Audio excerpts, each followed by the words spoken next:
Moi, je vous pose la question sur la théorie du grand remplacement. Et ben moi, je vous pose une autre question. Voilà, mais c'est moi qui pose les questions. Ben moi aussi. L'autorisation du port du burkini a fait réagir toute la sphère politique et pas que positivement. Donc là, on tombe vraiment... je suis très très mal à l'aise avec ça. Invité sur RTL, le président de Reconquête estime que cette décision n'est rien qu'une fausse démarche démocratique, Pardon pour mon langage peut-être simpliste. que cette méthode d'approuver des lois dans le même contexte n'est qu'une illusion créée par les frères musulmans pour radicaliser n'importe quel pays dans la France. Au nom de la liberté, qu'en fait, on accroît l'islamisation du pays. C'est un classique depuis 20 ans, c'est la technique des frères musulmans. Depuis 20 ans, ils ont très bien compris notre faiblesse. Marie-Christine Hamel, déléguée LR du canton depuis 2018, tentera de reconquérir la 4e circonscription du Var, et pour cela, elle doit faire face aux autres candidats comme Zemmour. Vous ne m'aurez pas avec, vous essayez de désigner ceci, cela. Moi, j'assume ce que je dis. Ce dernier qui n'hésite pas à demander aux électeurs du LR de voter pour lui, car selon le Z, il défendra réellement les vraies valeurs de la droite. Voilà. Les Bon, électeurs du Rassemblement National, je les appelle à voter pour moi. Et j'appelle les électeurs de LR qui sont nombreux chez moi déjà. Mais il n'y a Laissez-moi plus personne terminer. chez vous, madame. Vous êtes touché Laissez-moi Macron, terminer. madame, voyons. Alors, Éric Zemmour sur le plateau d'une chaîne qu'il a très bien connue, CNews, Et tout le monde nous envie, exprime son opinion sur la tendance politique gauchiste du moment. qui nous fait sacrifier notre identité. Pour l'ex-chroniqueur de la chaîne, c'est Jean-Luc Mélenchon qui a lancé cette tendance qui a poussé tous les autres leaders politiques de se soumettre indirectement à son idéologie. Jean-Luc Mélenchon a fait quelque chose de tout à fait important dans cette présidentielle. Il a accouché d'un peuple islamo-gauchiste. Emmanuel Macron court après Jean-Luc Mélenchon.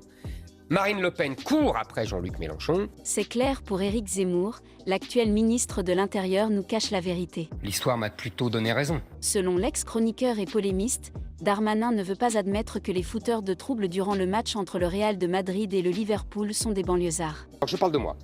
et c'est fini. Bien sur une théorie qui reste à prouver. Il suffisait de voir 30 secondes les images des soi-disant supporters anglais pour voir qu'ils n'étaient ni anglais ni supporters. Et qu'en revanche, ils étaient banlieusards, pillards, voleurs et tutti quanti. Pour son retour dans l'émission On n'est pas couché autant qu'invité, Éric Zemmour est venu débattre de son nouveau livre à l'époque Le bûcher des vaniteux. Vous ne m'avez pas fait l'honneur de me lire, c'est pour ça que vous allez parler très tranquillement de mon livre. Un livre qui parle beaucoup de race. Alors ne faites pas la maline, s'il vous plaît. Bon. Un terme qu'Émeric Caron désapprouve son utilisation, que ce soit dans le livre ou dans notre société. Ce que vous voulez, c'est supprimer le mot. Tout simplement parce qu'il a été utilisé par Hitler. Ne nous cachons pas derrière notre petit doigt. Je trouve ça grotesque. Non, c'est parce que dans ce cas-là, il faut supprimer le mot classe, parce que Staline a massacré autant d'Hitler au nom du mot classe. Lors de la candidature d'Éric Zemmour pour la présidentielle, il a eu plusieurs débats bien agités. Qu'est-ce que vous avez dit? J'ai dit, est-ce que vous en avez... Mais ça rend sourd. L'une d'elles est avec Yannick Jadot. Les deux ex-candidats à la présidentielle ont échangé sur le sujet phare de Zemmour, l'immigration. Le député des Verts est favori pour autoriser les immigrés de toute nation de venir en France. Oui, allez dire cela à la famille de Samuel Paty, et qui est l'honneur de la France d'avoir accueilli des Tchétchènes. Allez dire ça. Ne vous appropriez pas Samuel Paty. La municipalité de Grenoble a donné son feu vert pour le port du burkini dans les piscines municipales. Il est temps de changer cela. Une décision qui a été qualifiée de politique par le leader de Reconquête. Éric Zemmour dénonce ce classique selon lequel on accroît l'islamisation du pays au nom de la liberté. Une décision politique de la part du maire de Grenoble, qui est un islamo-gauchiste, qui veut absolument détruire ce qui reste de la vieille France en se servant de l'islam. Éric Zemmour, candidat dans la 4e circonscription du Var, fait face à la députée sortante, Sereine Mauborgne. Je suis le candidat du peuple français qui ne veut pas mourir. Pour le Z, elle a été élue par pur hasard mélangé avec son appartenance à Macron, mais en réalité personne ne la connaît, ni elle ni son programme politique. Zemmour profite de la même occasion pour tacler la présentatrice. Je suis de la majorité présidentielle Voilà, et je c'est vous le bien fais pour pas dire, cela mais être vous êtes exclu une et parmi qu'ils me 300, vous rééliront, êtes monsieur anonyme Zemmour. en vérité. Nous allons essayer Philippe de respecter, Lotio. s'il vous plaît bien, le temps de parole. Philippe Lotio, vous avez Excusez-moi, c'est un débat. Sinon, on est interrogé chacun son tour. C'est un débat. Face au candidat de Marine Le Pen, le Zemmour ne retient pas ses coups pour donner son opinion. Il a, comment dire, Ce dernier accuse le Rassemblement national de faire les beaux yeux à la gauche. les mots parlent. Une gauche que toujours, selon Zemmour, s'est complètement mélanchisée. Il n'y a plus de gauche patriote. La gauche est islamo-gauchiste désormais. C'est terminé. Il n'y a plus de gauche patriote. Les derniers patriotes de gauche sont chez monsieur Macron. Une séquence un peu drôle dans un monde un peu brut. Et avec Route, nous sommes des gars. Le débat entre Tariq Ramadan et Éric Zemmour est toujours toujours électrique. Non, en général, c'est plutôt pour m'insulter. Le Z était au taquet de débattre avec son invité, surtout qu'il n'a pas eu la chance de le faire depuis leur dernière rencontre sur le plateau dont n'est pas couché.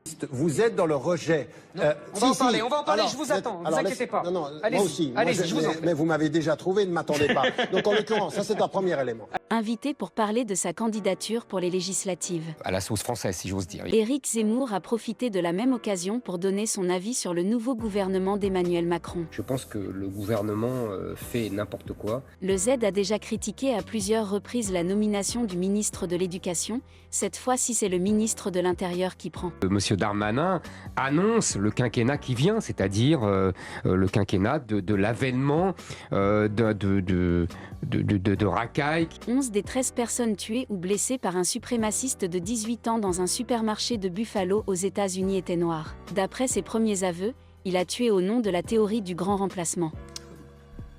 Et comment dire Théorie sur laquelle Zemmour a fait campagne lors de la présidence. on me connaît, on sait ce que je pense. Questionné sur sa part l'animatrice, le Z répond. Vous estimez que quand des islamistes tuent au nom d'Allah, il faut incriminer le Coran? Moi, je vous pose la question sur la théorie du grand remplacement. Et ben moi, je vous pose une autre question. Voilà, mais c'est moi qui pose les questions. Ben moi aussi. Invité pour la matinale sur CNews.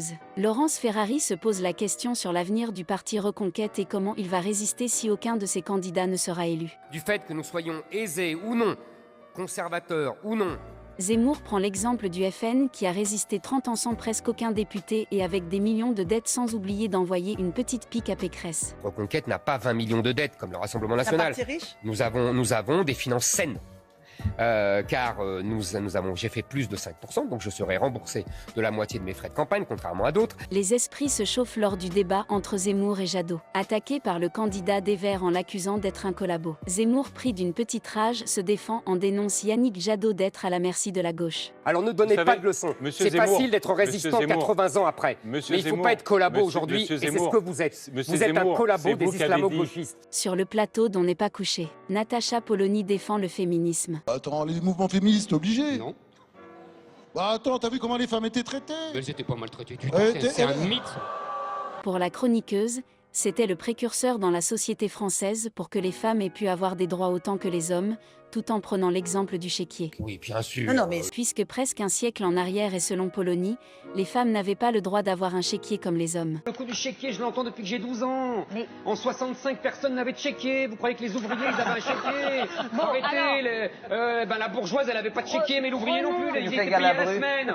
Dans le débat entre les deux candidats, tous les coups sont permis. Le candidat du Rassemblement national n'hésite pas de mentionner que les électeurs n'ont pas voulu de Zemmour à la présidentielle, alors encore moins comme député du Var.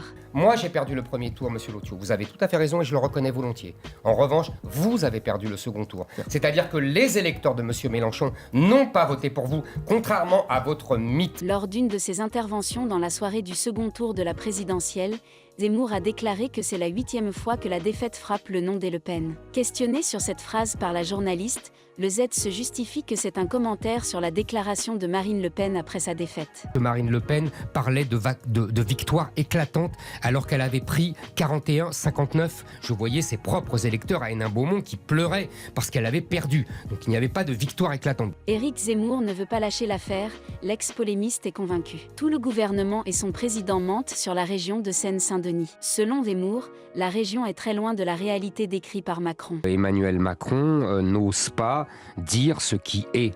Voilà. Ce qui est, c'est que Saint-Denis n'est pas Paris,